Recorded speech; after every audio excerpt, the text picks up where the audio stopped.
some important things were said. The Fed are watching tariffs. A September rate cut is at the moment about 87% priced into the market, and the chance of a July cut is diminishing with only about, I think, 15 to 20% priced in. So it's very, very limited chance of that taking place.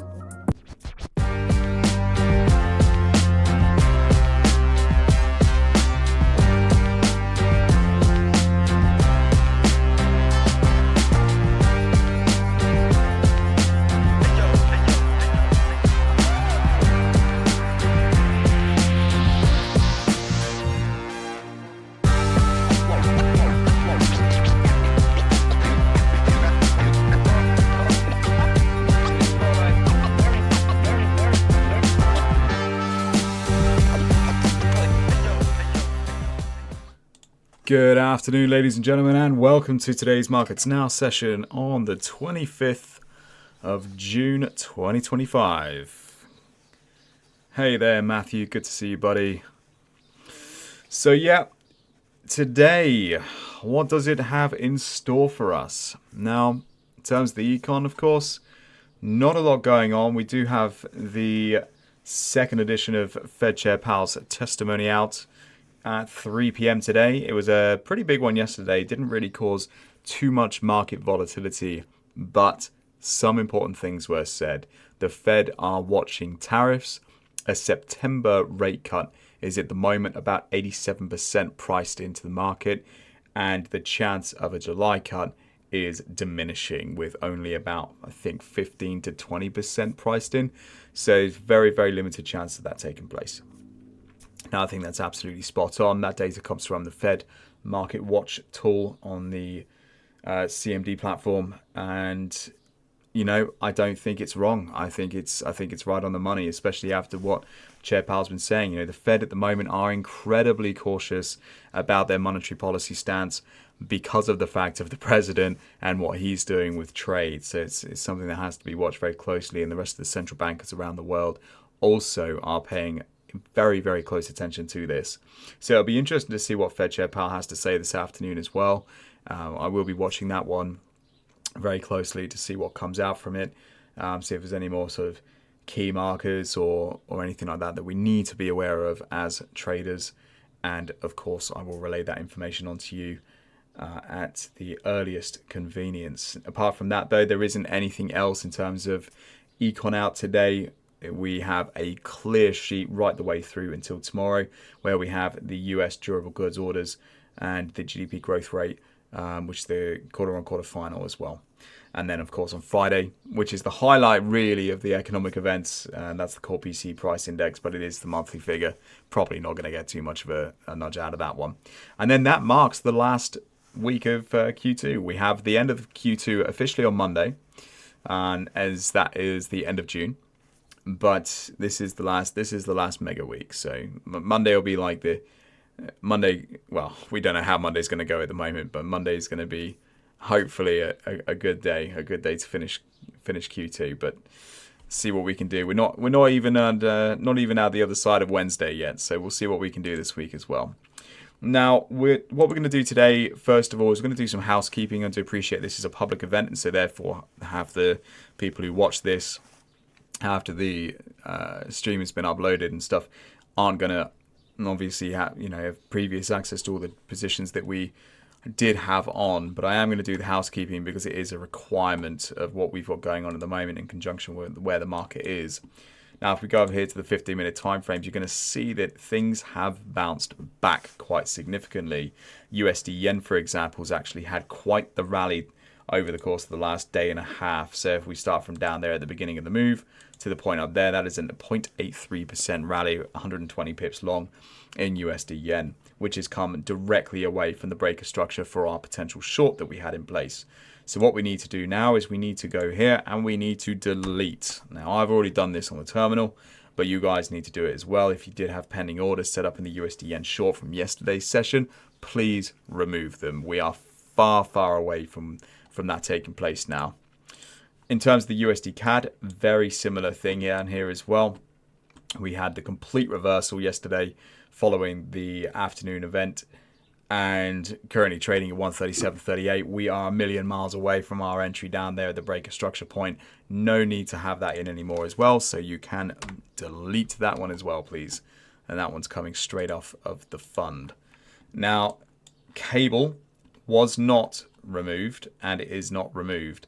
At the moment, this one has been placed in, obviously, after the Fed Chair Powell testimony yesterday. We have been trading between these 2 points in time for a while now. As we can see here, this is currently the cable short. We are still not in it. It's not triggered yet. We came bloody close, but it's not quite there yet. And it's looking like it could get going. We're not 100% there yet, but it does look like it could get going. If we look at the daily time frame on this one, I am pretty confident that a reversal from this area is going to be quite likely.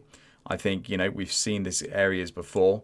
I think we're going to get a bit of a repeat of what happened in this point and possibly not go down to the 134, 134.30 area, but certainly down to around 135.50 or below. So we're going to leave that one in there. I'm still quite confident and still quite happy with cable. No reason to remove that one at the moment at this time. Then that's it, I think. We had the long in UK Brent. I don't want to get rid of that one. That one's bottoming out at the moment, down at the lows at 67.50, but I don't want to get rid of that one yet. I'm still quite confident in the UK Brent buyback once things settle. In terms of everything else, that leaves us clear. So what we're going to do this afternoon is we are going to do another midweek book building session. We are going to be digging into the FX, metals, energies, and indice markets to prime our portfolios with a decent pipeline, hopefully with the intention of getting some trades on the board, as this week so far it's been a bit of a mixed bag. So as you actually not as most of you know, as some of you know who are with me every day in these sessions, we had a really great Monday. That was followed up by Tuesday, yesterday, which was not a really great Tuesday. Yesterday was actually quite tough. For me individually, I mean, look, James, good afternoon to you. I was just about to call you out because yesterday James had a great session and did very well. In the meantime, I actually took 3 losses in the afternoon with the US 30 and the NAS 100. I didn't even get stuck into the S&P in the end, but it was a 3 out of 3 losses. Did take a win in the morning, but yeah, it was 3 out of 3 yesterday in the afternoon for the US markets. So it wasn't very good for me. So I'm hoping that today we're going to be able to recoup and pull off something that's going to be a little bit better. It's going to be a little bit better. I'm confident. I'm feeling good, feeling optimistic. Excuse me. So we'll start from the bottom of the FX list then. We'll work our way through like we do. Hit the metals, energies, finishing off with US indices for this afternoon, and we'll see where we go from there. So first and foremost, USD versus the Japanese yen. I mean, this one's had such a price rally at the moment. I don't feel too confident in taking further longs after a 0.84% rally. Daily change at the moment is 0.56%. But looking at this USD yen over here, based on where the previous price action has actually, taken place, was the top of an M reversal here, temporarily at least. If we bring that across to here, I'm thinking that we can take the price action pullback to liquidity. So we've come down, we've got the big breakout above the liquidity point here. We've got a really nice, finely tuned little BOS in there. Okay, now that's really, really nice. I like that because we had the rebound and we had the retest directly after it. When we see things like this, it says commercial interest is there.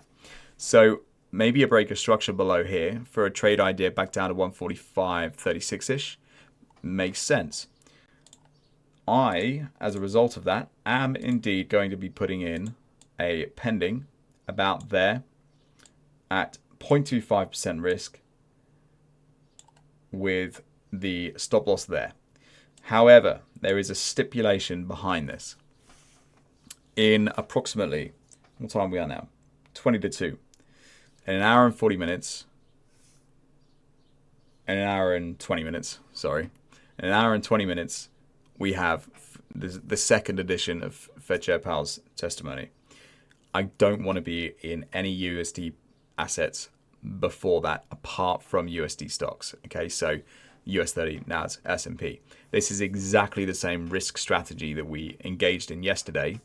What I didn't show you at the beginning of this session is because of that risk strategy and not putting ourselves in any of those FX pairs before the testimony, it actually saved us 3 losing trades. So as a result of that, it was very good. Otherwise, we would have taken on an additional 0.75% in losses had we have put this in before the testimony. So it's proof that it works. We want to be keeping ourselves clear because we don't want to be in the mix when, you know, we're getting random volatility strikes and mixed volatility hitting the markets in an hour, just over an hour's time. So that's what we're going to do. So USD yen, pending order short, absolutely great. Love the trade idea. Looks super, but we're not going to put that in until after Fed Chair Powell testifies, and that's going to be about 3:30. Okay, 3:30 GMT. So that's the plan of attack there. So now we're going to go for a second opportunity, USD yen short. The long opportunity in the USD yen, the margin isn't there for it until we work our way a bit further up the move. So I'm not going to actually price in any longs at this stage in that instrument. Now looking across to the USD Swiss. Now USD Swiss, let's just zoom out a bit here and get a bit of an idea of context. Let's go up to the daily time frame, check out the anchor chart. So we've got a really nice bit of ranging market here, okay? We've got established lows, which we can all see, which is about there. We had a fake out here as well. We have the really nice big highs up here as well. Beautiful, absolutely beautiful daily range there in the USD Swiss. We did get the break, close, and retest. The retest did include a fake out, but on the way back down, if I zoom in here, we can see that actually the market came back down, retested liquidity before making its move lower. But I think now that we're trading down at this little area in here, we could be in the regions yet again for a buy back. Now this actually is contrarian to the USD yen point of view, of course. We have the yen and the Swiss, both risk currencies. We have the US dollar as well, which is being traded off against them both. We've got a short in the USD yen. It would make sense from a hedge point of view to offset some of that risk with a USD Swiss long. So what we're going to do, go back down to the 15-minute time frame here, and we're going to actually set ourselves up with a potential long, so long as we can find one. So long as we can find one that works. So let's dig in. Right, so we've got a rebound in here, which means that there's a point of liquidity there, right? Little rebound. It's not too great, but in an instrument like the USD Swiss, probably took a fair few million to move the market that direction, which means there is some kind of protection down here. So if I draw a zone at the beginning of that price action pullback and drag that across to the right-hand side, I can see that the market's come back to perfectly reject that level yet again, confirming what we first believed in that there is commercial interest in that area at around 80.80. So now what I'm going to do is I'm going to say to myself, right, if I get the break at above that structure, that's going to clear out any potential short liquidity that is in that level, which means we should see a long shortly after. Now, target profit time. If I use this practice in the exact same manner and I look a little bit further back in time again, I can see that there is the same thing that's happened right in here. So now we have created a bit of a void here that we can look to fill with our order. So now that we've created this, we're going to go along here and we're going to look at an entry at about there at 80.82, targeting naturally the structural point above at 81.040 with a stop loss essentially around where the price line is at the moment, and that's going to be at around 80.70, and that's going to yield a 1 to 2.23. It's going to gross you 0.55, 0.56. It's going to net at 0.53. Really nice little trade idea in the USD Swiss, the perfect kind of trading opportunity that will ideally offset some of the risk from the USD yen. And again, this is a USD prime pair, so we are not going to be taking this until after Fed Chair Powell testifies this afternoon. Okay, so that's really nice. Now moving on, USD CAD. Now the USD CAD, similar to the USD yen, it's a bit more of a choppy chart, as you can see here. It actually looks a bit like a bit of a fighter jet or something. But at the moment here with the USD CAD, we do have some areas of interest. I would say high 1, high 2, and low 3, right the way along to where the price line is at the moment, mark out quite a decent point of liquidity, of interest at least. if we get the breakout above this area with a break close and a retest of this one, it will require a retest, then we could look to place pendings after the retest is completed for a target of around 137.65, possibly even higher at around 137.80. So what I'm thinking here, targeting up at that level around there, using this as the trading margin available. We have the median of the margin, which is actually the ceiling. It was formed about there. That can be a TRF. And then we're going to be looking at setting up the trade idea there, targeting up here. And the stop loss is going to be, and the stop loss is going to be about there. Now this is really nice trade, guys. It's nice for a couple of reasons. It's really nice because we actually get the main point of liquidity inside the stop loss, not just the breaker structure point for the more aggressive style trade that we've become accustomed to. But it's also really nice because it's still yielding a 1 to 2.54 as well, which means we're going to be netting a 0.6 trade, a 0.58 trade, which is fantastic.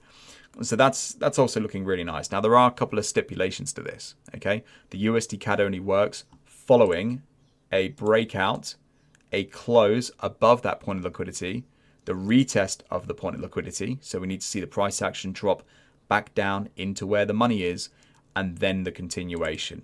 Now the entry for this is it could be down here, it could be up there, it could be a little bit higher. We don't know exactly where that entry is going to be, but it will be somewhere around this point. If you want to go for the really conservative entry, then we always look for a price breakout of the retest high. So that's the high of the move prior to the retest taking place. Let's say price action reaches this point in time, then starts to come back down. We would then have our entry at the break of structure up there, and we would have to sacrifice some of our stop loss. So ultimately we'd be going back in time, possibly looking out for, areas like this, which have some lows and some highs, not the ideal, but it's not the worst situation in the world, and bringing that target profit up. If the trade idea doesn't work at a 1 to 1.5, for example, or a 1 to 1.6, we simply cannot take the trade. It won't work.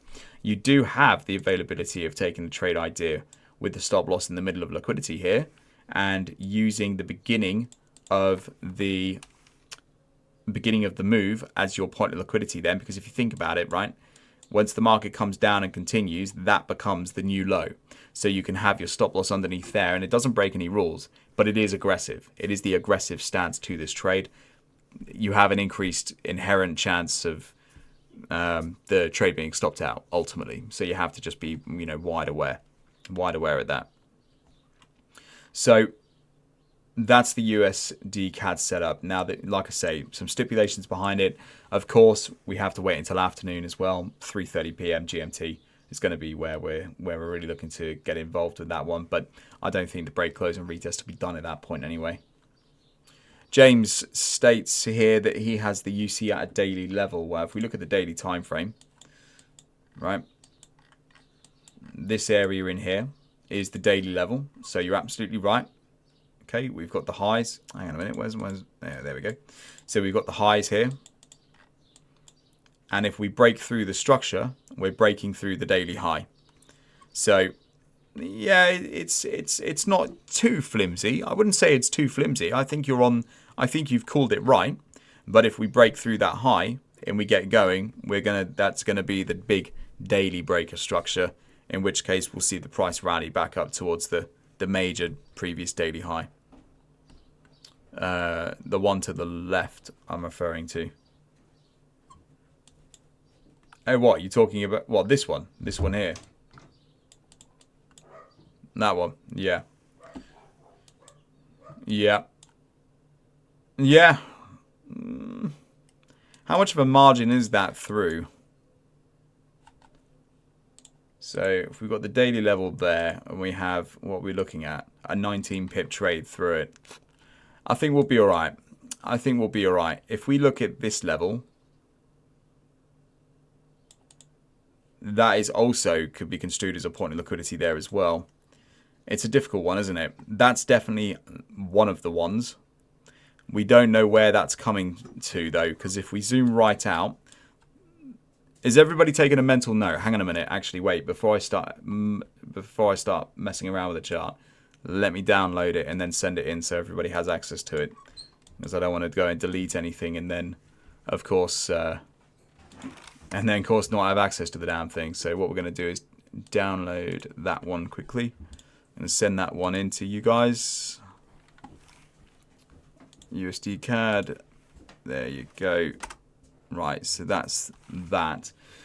Now, if we go back to the daily time frame here, I am going to delete everything for a moment. So remove. So if we look at this in the broader sense, and we have this big move down here at the moment. Okay, this little area in here is not the big major predominant level of liquidity, right? It is a small price action pullback, which is actually retesting that daily level of liquidity right there. So this is the price action retest of that inflection point. This is, and then of course we have the major one up at the highs, which is up there. And we have the major one down at the lows, which honestly we haven't really achieved yet because we've got an ascending level in here. We do have an absolutely whopping daily level of liquidity in there. This was the range the USD CAD was stuck in for years. And that's essentially where we are at the moment. So what we could actually be looking at here is the price, maybe a price continuation back up into liquidity, which is going to mark out an official big, nice retest back to the commercial point of interest before the USD CAD drops back down to 132. Now, fundamentally, I don't see that happening. I'm not on the side of the USD falling against the Canadian dollar that far. But that's what the technicals are saying. There's a bit of a conflicting view between the fundamentals and the technicals here. But if we take all of these points into consideration and then go back down to the 15-minute time frame, that point in which the USD CAD is traveling to actually does make really good sense. Because if we go back to the daily just quickly and we study it where that point is at the major level of money for the USD CAD. It's the most rich area in the USD CAD chart, that there has been for quite a while here, quite a long time. Bearing in mind we first engaged in this area in price equilibrium in September 22, 2022. We actually finally managed to break out with positive imbalance in 2024. So it's 2 years spent within, well, a year and a half spent within this area, spent within this this sort of volatile range. So I would say that the chances that price action is going to continue back to major daily liquidity there is actually quite higher than I even thought in the first place before I even reviewed this. So it kind of promotes what we're trying to achieve here with this intraday trade. Now all of that being said, I'm still not wanting to take the trade up to 138. I want to just take a piece of the move. I don't want to take the whole move. I'm not greedy. So looking at this area, looking at that area for a target profit, yet again, moving back in time, looking at this area in here, that looks like a really nice breaker structure area. I'll slap that breaker structure in there. That looks like a pretty decent area to get invested in the USD CAD for the short term. Entry, target, stop loss between those 2 points in time. A 1 to 2.5, really nice little trade idea, I think. I think it looks really good. You've got a TRF, remember, which is situated there. It looks really sweet. Looks like a sweet setup. So remember what I said though, guys. We need the break, close, and retest. It does need to wait until 3:30 GMT at least this afternoon as well. So we won't be able to do anything until that point. Just on reflection of this, if we do come up to this area and we get the retest of this area and then a continuation, that does not count as the break, close, and retest. I just want to make that absolutely clear. The point in which we're using the BCR is because of the fact we had such a sizable move down here. That was a 60 pip move. That's a 0.43% drop in the USD versus the CAD. It's worth a retest in my eyes. So what we're going to do is look for that real small intraday retest, breakout, close above, retest of, and then continuation. And then that's when we're going to be getting stuck in. All right. Okay, so that's that. So next up, let's have a look at NZD/JPY. Okay, so NZD/JPY, let's head up to the daily time frame here for a moment.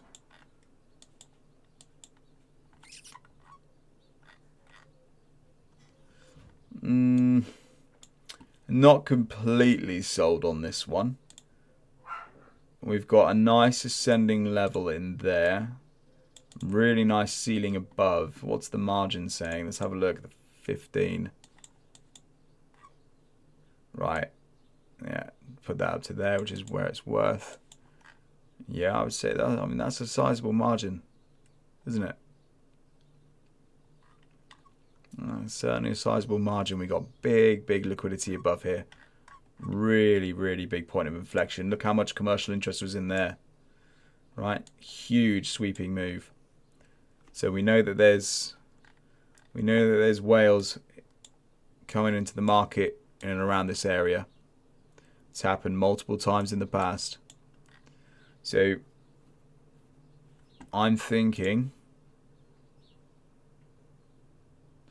that would be a nice breaker structure, but it doesn't make sense on the right hand side.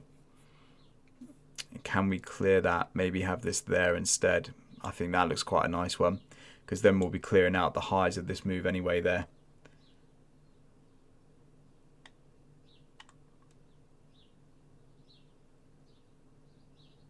We've got a TRF, big one right there. It's never been at the forefront of a loss in a trade. Maybe it has once.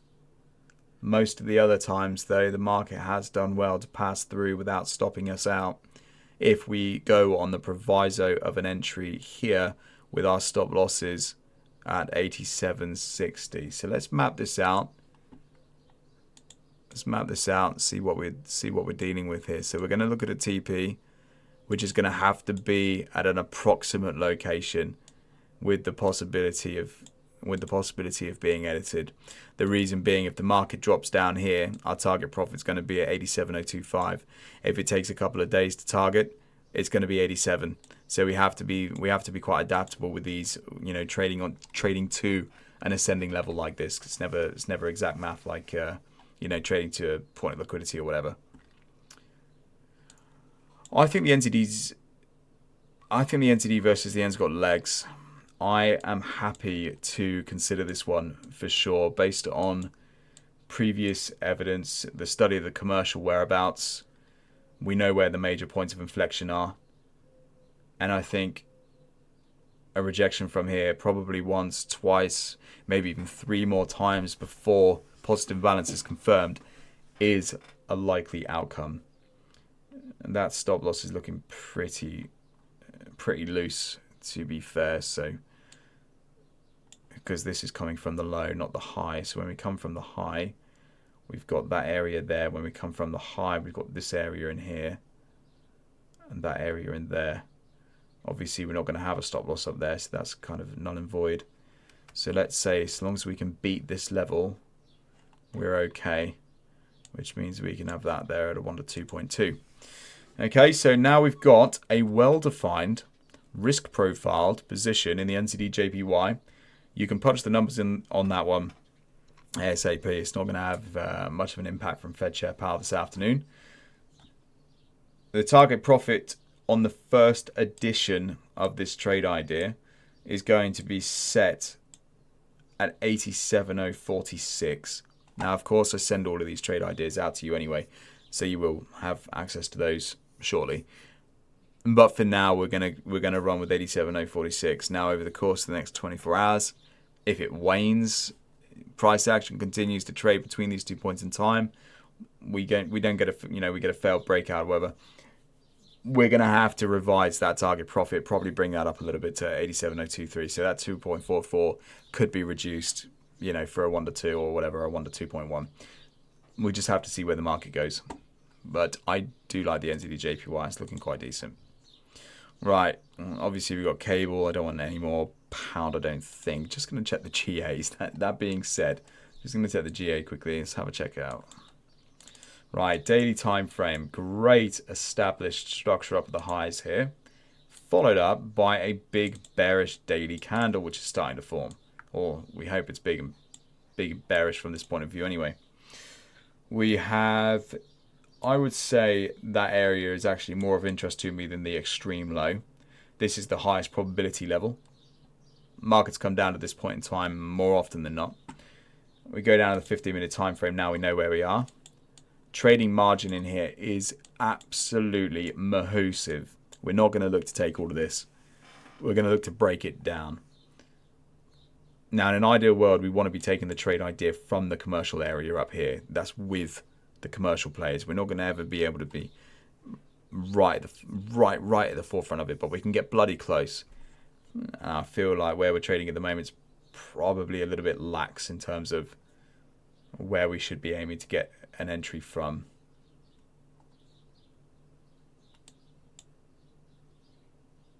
Nice big points of inflection for target profits here as well in the GA. So like this area in here, for example, is a really nice TP. I tell you what, just going back to what I said about loose entries, that there is actually really nice. I go for a very short-term intraday trade here with the GA. We have to discount this one. Okay, when we discount that low, why do we discount that low? Because the market didn't hit the high first before doing it. So we didn't have the weight of the money that's inside this area bearing down on it. So we can discount that one. Once it did get the weight, it passed straight through to target profit. Then we've come right the way back up again. Now we've come back down. So now it's round 2. So this is actually quite early days. I like it. I'm going to put 2.5 on it. So entry is going to be here, pending order. I'm going to be targeting around 208.77. And the stop loss is going to be, I think right there is quite decent. So that's going to be around about a 1 to 2.3.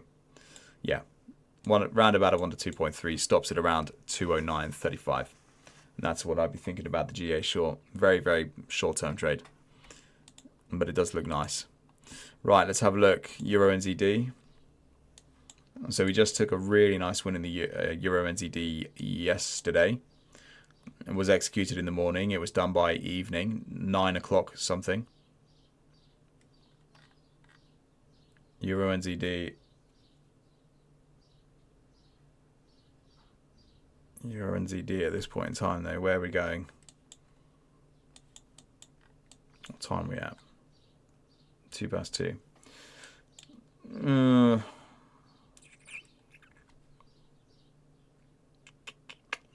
Not entirely sure now, actually.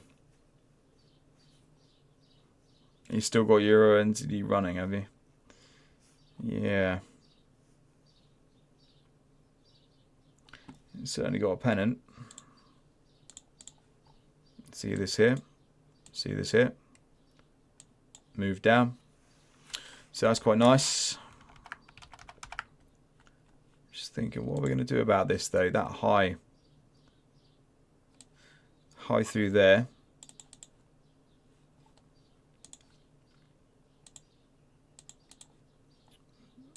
It's quite a healthy trading margin, isn't it? We look at a breakout above this descending level in here. We fill in the margin between the two. Where are we trading from? Trading from there. It's quite good. That's not too bad. We're above this low as well. That was the sketchy one, if you remember. So long as we're trading above that one as well, we're all right. Path of least resistance is strong here. It's certainly strong. I'm wondering if we cut this down again, though. Really trying to limit our market exposure in terms of trades being at market for as least amount of time as possible. And if we can do that and keep that going, then we're all right. And I think a position between 192 or 193, let's say, and 193.25 is certainly worth a go. So I'd have the entry there, targeting the highs above at around 193.24, 25. Stop loss is going to be down there at around 192.88, and that's going to yield a 1 to 2.5. So that's looking quite decent as well. So I'm going to have a Euro NZD long. Right, guys, I am going to skip the rest of the FX pairs. Just conscious of time at the moment. With 2:05, we've still got 3 asset classes to go. So hopefully we're going to be all right. We've got the USD Yen, Swiss, CAD. We've got the NZD Yen, Cable, GA, and Euro NZD. So a really nice group of selected FX instruments there. Now we're going to go and check out gold and silver. So let's have a look on the daily here for a moment. Let me have a look on the weekly here for a moment.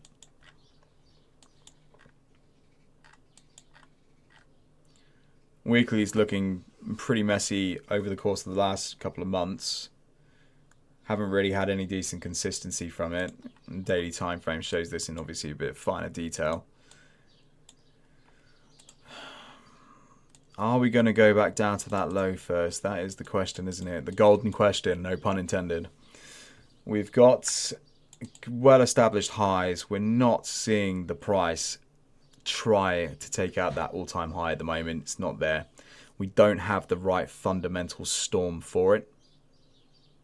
There's other things at play here behind the scenes at the moment. Obviously, geopolitics comes into the equation, and amongst other things. I'm just wondering, where's next for the 15-minute chart? We've got this area in here, don't we? Right, so that's the recent. Again, I know not all of you are in every day, but that's the flag that we were looking at, or the channel for the continuation back up to the previous highs, and now we've sank since hitting it. We've got a median of the range, which is situated right there, which we're trading directly above. We have had a fake out of this, but we have to discount this low because we didn't hit liquidity before hitting it. So we didn't have any of the weight of the previous highs on top of the price action there.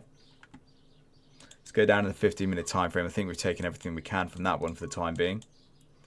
So 15-minute time frame shows pretty good ranging structure. I think this low here can be utilized because I believe that if we mark that down there and we utilize this one as a breaker structure point, we've now built ourselves an intraday trade.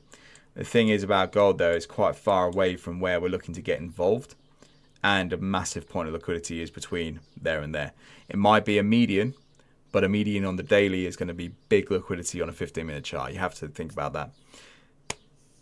I'm not ready to place the pending in for gold just yet. I don't think it's got some work to do before we get there.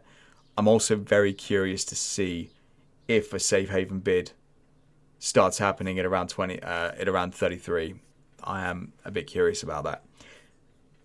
The ceasefire obviously is on at the moment, but things are still incredibly high risk. Also, with the dollar at the moment in its current position, I mean, look, it's at a 0.23% up day today.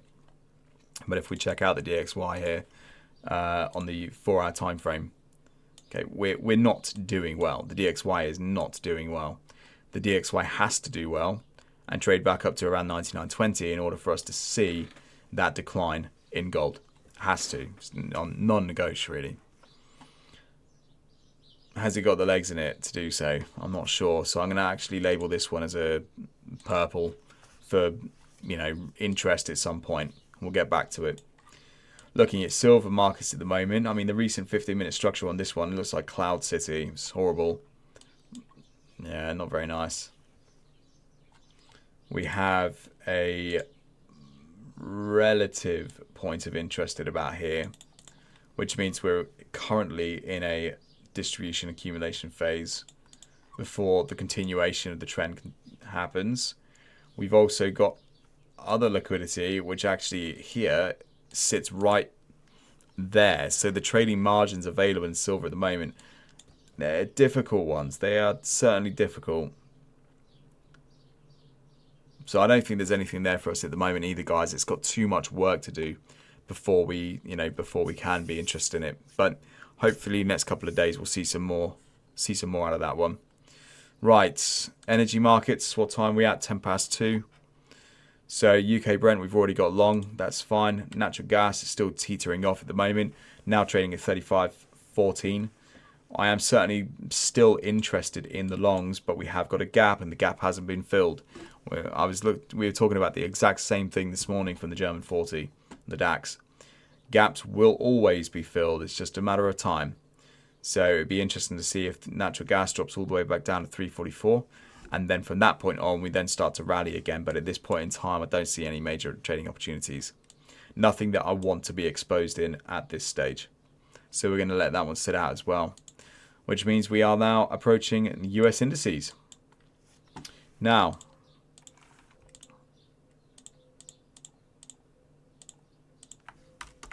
Bye-bye. Right, so US30 Dow Jones broken free of big liquidity and is genuinely sitting on top, taking a rest. That's exactly what the US30 Dow Jones is saying to me right now. So we've got big daily liquidity up here, big commercial point of interest. We've actually now got the big breakout. We've got the close above. We've got the retest taking place. All the signals here are pointing up. It's the 50-minute time frame that concerns me the most, not the daily, given that this is the time frame that we're predominantly trading, using our anchor chart from. That 15-minute high there is of interest to me. I like that for a target profit. I also like this area in here for a structural point for entry. If we can clear all of this out, then it means that we probably will just be left with a significant amount of long orders, which means the price should rally quite nicely back up to around 43.20. So I'm happy taking that as a long trade this afternoon upon the breakout. Looking at the short, I mean, look, the margin is there from this point of structure, but I'm not entirely sure from where it's trading at this present moment in time. Now, if I utilize this area as a sort of point of reference, point of liquidity, I'm happy taking trade ideas between these two margins in here, and that's absolutely fine. But I'm going to have to really, really work magic on the breaker structure down below. So what we need to do is go down to the 1 minute time frame, fine tune things even further. So 1 minute time frame, you see things like this, for example. That is a really nice structural point that if we get a decent breakout of, will probably yield a good result. So what I'm going to do now is drag that one across to the right hand side. I'm going to mark out where I'd like to enter, so about there. Target profit, stop loss, in the liquidity a little bit, maybe a 1 to 3, maybe a 1 to 2.8, something like that. That works really nicely for us. That's good, so I like that one. In terms of the short, being on the other side of the market, something like this would be quite nice, I think. It doesn't come without risk for sure. I've seen a lot of failures of this level as well, but there's also been a lot of wins over the last few weeks. So on the proviso that the market is trading away from big liquidity, obviously not now because we're trading right slap bang in the middle of the margin, but I would like to think that a short from there via the breaker structure down to here for your TP and your stop loss maybe up there at around a 1 to 2.9, 1 to 3 as well would be ideal. So that's the ideal Dow Jones situation for this afternoon. Now looking at the NAS 100, long green and strong. NAS 100 at the moment. Let's have a look here. So big point of daily liquidity in there, huge, absolutely huge, huge daily bar today. Currently trading at 0.47% up. Back down to the 15-minute time frame. I think it's going to be retest mode, guys. I do got a feeling. So I'm going to have breaker structure in there approximately. I'm going to have a target profit down at the lows, and the stop loss is going to be somewhere above that margin. So we're going to be looking at entry, target profit, and naturally the stop loss, which is going to be about here for a 1 to 2.7. So that's potential short in the NAS 100 if you want to take a long in the NAS today, which we're absolutely fine doing. The market's rallied, but geez, we know the NAS 100 can really push it further. We're going to look at an entry above there. Targeting, well, we're not going to focus on the target first. We're going to focus on the stop loss first. So I want the stop loss there. And I'm only ever looking for around a 1 to 2 to a 1 to 2.5. Really, it's a 1 to 2.2. take the median. That's really what I'm after on a trade like this. So back to the daily time frame.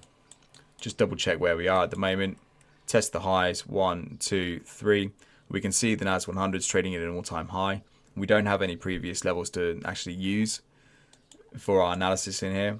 So we know that this point is the previous all-time high that we've just broken across today. So if we go to the 15-minute time frame and we check these out, the short's looking really good, the long's looking really good. They're both well balanced. That's what we're going to run with. And then finally, the S&P 500. So I don't like that because we've had breakouts underneath the level like continuously and they have led to nothing. We have the floor, which is quite nice. That's quite well, yeah, it's quite well established. I'm a fan of that. Beginning, 1, 2, 3, 4, 5. Really nice. I think the trade idea between these 2 points arguably is going to be like there, maybe. That doesn't make perfect sense. That's a bit of a mess. Do you know what, guys? Actually, the US 30 Dow Jones and the NAS 100 are actually looking really good. We've got some great trading availability today in both of these assets. So I think what I'm going to do is knock the S&P on the head, and we'll just focus our attention on the Dow and the NAS, just like I did yesterday when I lost. So we'll see how it goes today. I'm confident. Like I say, I'm pretty optimistic. I think things are going to be okay. The markets will be, to a certain extent, holding their fire until Fed Chair Powell testifies this afternoon, but we'll still hopefully see some kind of market volatility at the moment. And yeah, we'll take it from there. Right, ladies and gents, I suppose I'm going to wrap things up there. We are now at 16 minutes past 2 GMT. You have approximately 14 minutes to go before the US market opens up this afternoon, which means you've got the perfect time to grab yourself a snack and a drink for the afternoon trading session. If you have any questions at all, please feel free to hop on in, fire them out to me whenever. That would be great. Oh, Nadia, good to see you. Long time. Yeah, thanks for joining in today. It's good. Good to see you. So as always, open door policy here. Ask questions, get engaged. You know, that's the way we learn, and that's what I thoroughly enjoy doing, chewing the fat about the markets and various setups and what's going on in the world. So feel free. Have a great day, guys. It's been a pleasure as always. Hope you've enjoyed the session, and I look forward to catching you in the next one. I'll see you then. Thanks a lot. Bye-bye.